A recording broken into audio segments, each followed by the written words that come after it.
Napapansin mo rin ba patuloy ang pagbaba ng rate ng mga rider?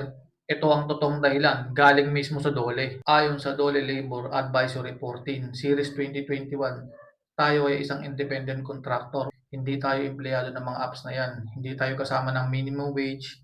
Kaya kaya nilang i-adjust ang rate ng isang rider kahit kailan nila gusto. Pangalawa, sila ang may hawak ng sistema. Sila ang may kakayahan magpabago-bago ng presyo at hindi nila kailangan magpaliwanag. Pangatlo, dito mas ramdam natin ang mababang rate dahil yung expenses sa biyahe, maintenance ng motor, tayo lahat sumasagot nun at walang tulong na nagmumula sa kanila. Pang-apat, matinding kompetisyon.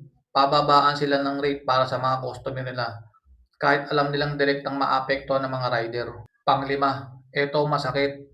Sa kabila ng mababang rate, maraming rider pa rin ang bumabiyahe kaya wala silang dahilan para itaas ang rate. Yan ang mga dahilan sa patuloy na pagbaba ng rate ng mga rider. Sana nakatulong ang video na to.